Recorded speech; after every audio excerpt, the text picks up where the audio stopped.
Eu sei, você está sendo torturado pela redação do Enem. Você está precisando tirar uma nota muito boa, mas você não está conseguindo avançar. Você percebe que a sua redação não está funcionando bem, a correção não está legal, ela não é específica, você não entende muito bem a correção. Então me acompanhe aqui, acompanhe e vai com esse vídeo até o fim, porque eu vou mostrar para vocês alguns segredinhos aí que ninguém mostra. Eu sou o professor Antônio Ricardo Russo, sou formado em letras, sou jornalista, mestre em ciência da linguagem, dou aula há 30 anos e, portanto, conheço muito bem as dificuldades que você tem na produção textual. Por quê? Porque nas últimas 3 décadas eu fiz isso. Eu fiquei do lado do aluninho ali para a gente corrigir o texto, arrumar a frase que não está bem arrumada, a abordagem correta do tema. E eu quero falar hoje com vocês sobre um assunto que muitos dos meus alunos perguntam, pessoal que participa do WhatsApp no meu grupo. Eu tenho um grupinho, vou deixar o link aqui para você, um grupinho do WhatsApp para você entrar, tirar dúvidas. Vou deixar também alguns outros links úteis aqui na descrição do vídeo. Dá uma olhada ali que tem coisas importantes para você. Legal? Então, olha só. A questão da redação coringa. O que a gente observa é, você que vai fazer um curso competitivo, você que precisa tirar uma nota muito boa, nós estamos falando do aluno lá, da casa dos 900 pontos, esse é um aluno que precisa de um tratamento diferenciado. Com isso eu quero dizer que a redação coringa existe, ela é uma realidade, está tudo lindo, maravilhoso, mas ela não serve para esse aluno altamente competitivo, muito pelo contrário, ela mais atrapalha que ajuda. E eu preciso entender como isso funciona. Mas antes de mais nada, eu lembro de algumas coisas sobre as quais, afinal de contas, eu quero conversar com vocês um pouco mais sobre isso, para aprofundar um pouquinho mais a temática, até para vocês poderem usar isso como repertório, quem sabe, né? O que ocorre é, essa questão de você querer fazer uma redação meio pré-pronta, ela sempre existiu, não é uma novidade hoje, é novidade com esse nome, redação coringa. Porque lá atrás, quando eu comecei minhas aulas, a gente chamava isso, né, de redação miojo, né, ou redação sopinha de pacotinho, né, aquela coisa que mais ou menos pré-pronta. Esse tipo de formulário a ser preenchido, que é o que é a redação do Enem, né? Um formulário a ser preenchido, então o professor o que é? Um orientador de preenchimentos de formulário, legal? Ele não é novidade, ele sempre aconteceu. Em que momento histórico isso acontece? Quando o vestibular se transforma em algo de massa, quando o vestibular se transforma num vestibular unificado. Então, olha só, eu preciso traçar um pouquinho a história aqui, sabe? Eu gosto muito de ir a fundo nas coisas para a gente poder analisar e não ficar na superfície, que é o que acontece nas redes sociais de um modo geral. Como eu sou jornalista, trabalho com informação e sou professor, eu gosto de contextualizar. Então, é preciso que a gente entenda o processo. Não adianta só a gente entender a consequência do processo, mas todo o processo desde o seu início. Então, ocorre que antigamente, os vestibulares, ou as provas de habilitação para você entrar num curso de graduação eram feitas pelas especificidades. Então, na medicina, você tinha na universidade lá a faculdade de medicina que ia traçar qual era o vestibular ou a forma de ingresso que você entrava na medicina, na engenharia, no direito, cada um fazia o seu próprio vestibular. Na década de 70, esses vestibulares, em função da busca por cursos de graduação, portanto, massificação, nós estamos falando dos anos 70, a segunda metade dos anos 70, surge o vestibular unificado. Então, aí vem a redação. Aliás, o nome redação passa a ser instituído a partir desse momento, se é final dos anos 70, porque até então se usava lá no ensino médio o nome de composição. Ensino médio e ensino fundamental era composição, e nem era esse nome, ensino médio fundamental, que se usava na época, né? O que é uma composição? O artista compõe. Legal? Olha só. A composição é uma coisa criativa.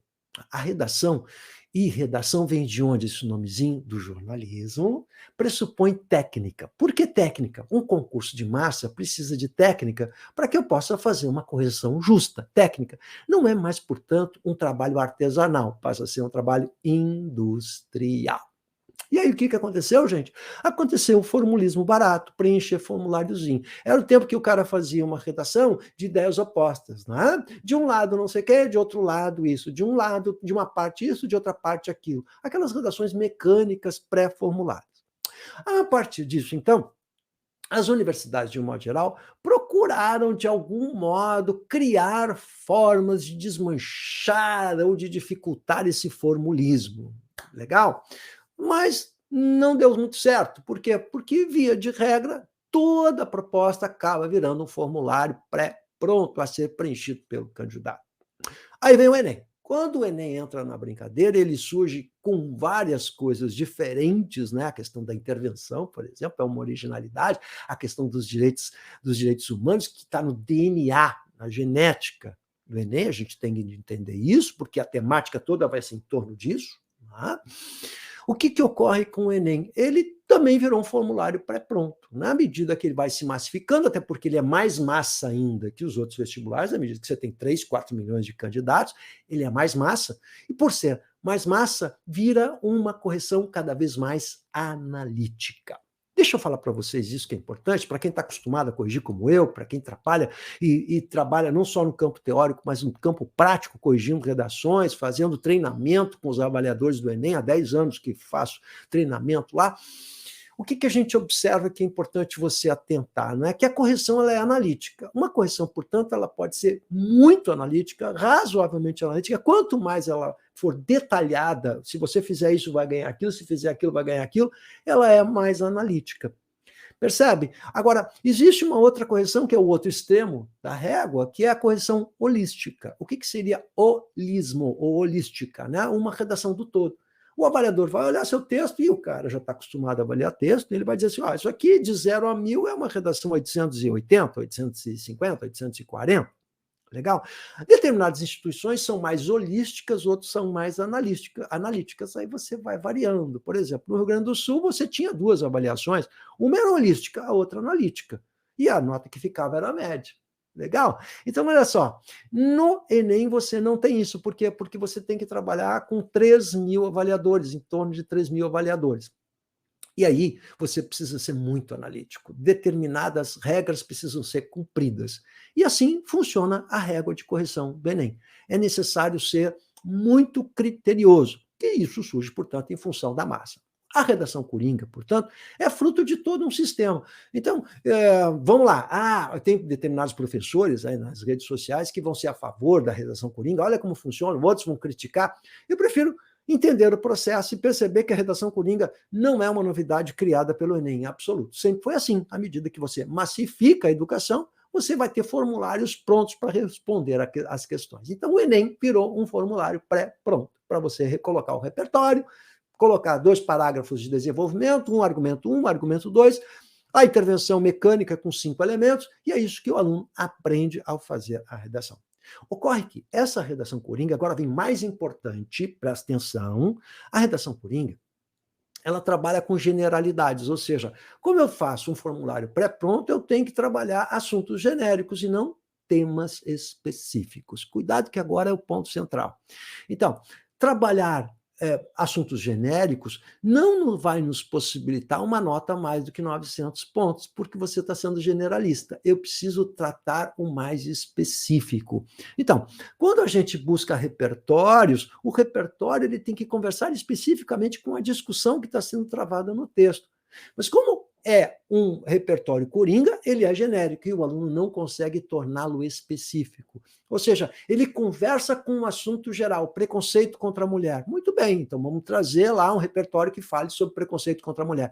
Mas se o tema fala em persistência do preconceito, o ponto central é conversar o repertório com a palavra persistência, que é o específico. E isso é impossível de se prever. Então, vamos lá de novo. Aquele professor que diz assim, eu sempre descubro qual é o tema, eu adivinho o tema que vai cair no Enem. Né? Não é o tema. A gente pode mais ou menos saber quais são os assuntos que caem, porque os assuntos são genéricos, ou seja, falar de preconceito, falar de deficiente físico, falar de imigração, falar de pobreza, falar de problema habitacional, problema de mobilidade urbana, são caixinhas e assuntos e eixos temáticos muito bons para cair na redação do Enem. Mas descobrir o tema, ninguém descobre. O tema é muito específico. E aí é que o aluno acaba se perdendo.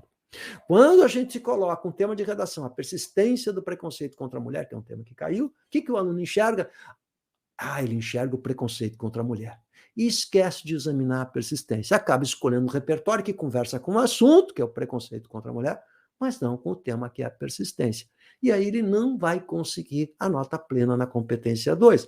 E a mesma coisa vai acontecer com a competência 3, porque ela é subjetiva. E na competência 3, pede que o aluno formule uma tese, ou seja, precisa haver hierarquia de ideias. Se você coloca argumento 1 e argumento 2, os dois se equivalem, são iguais, você não tem hierarquia. E esse é um dos problemas da competência 3. Então, respondendo à grande pergunta no vídeo, a redação coringa funciona? Funciona até uma parte, até um pedacinho.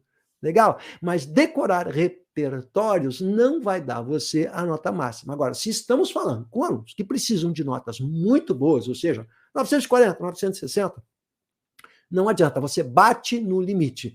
Ou seja, a redação coringa ela tem um limite, é isso que eu estou dizendo. Para você sair do limite, só trabalhando especificidade. Aí é com o prof aqui. Os meus cursos de extensão, redação, Enem, que são com aulas semanais de 1 hora e mais uma correção detalhada pelo Classroom, em que as aulas são preparadas conforme a sua dificuldade para você não perder tempo.